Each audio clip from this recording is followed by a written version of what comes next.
দীর্ঘ 1 মাস রোজা রাখার পর সবাই একসাথে নামাজ পড়ার আনন্দটা আলাদা। যেমন তারা ঢাকা শহর থাকে, তারা গ্রামে একসাথে আইসা নামাজ পড়তে পারে এবং সবার সাথে দেখা সাক্ষাৎ করতে পারে। বেশি কথা না বলে ফুল বলকে চলে যাই।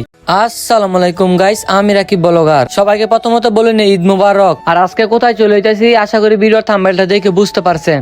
আজকে চলে যাইতেছি আমাদের খালিয়াচরের পূর্বপাড়া ঈদগার ময়দানে। কি কারণে যাইতেছি আশা করি বুঝতে পারছেন। মেঘনা নদীর পানি দিয়ে এখন উজু করে নিলাম। আর হ্যাঁ, বেশি দেরি করা যাবে না, এখন প্রায় ঘড়িতে 8টা বেজে গেছে। আর আমাদের নামাজের টাইম দিছে 8টা 30 মিনিটে। আর হ্যাঁ, আস্তে আস্তে দেখা হয়ে গেল বড় ভাইদের সাথে এবং মামুদের সাথে। আর ফাইনালি কিন্তু আমি চলে আসলাম খালিয়াচর পূর্বপাড়া ঈদগার ময়দানে। এদিকে আইসা সবার সাথে হয়ে গেল দেখা।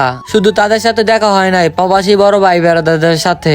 নামাজের আগে হুজুরে শিখাইতেছে কিভাবে ঈদের নামাজ পড়তে হয়। সবাই একসাথে কাতা সোজা করে নামাজ পড়ার জন্য প্রস্তুতি নিতেছে। এখন পাই আমাদের নামাজ শেষ। নামাজের পর সবার জন্য দোয়া করতেছে। আর হ্যাঁ, কে কোথায় থেকে ভিডিওটা দেখছেন অবশ্যই কমেন্টে বলে যাবেন। আর আজকের ভিডিওটা এতটুকুই। সব ভালো থাকবেন, সবাইকে জানাই আল্লাহ হাফেজ, আসসালামু আলাইকুম। সবাইকে ঈদ মোবারক, ঈদ মোবারক, ঈদ মোবারক সবাইকে।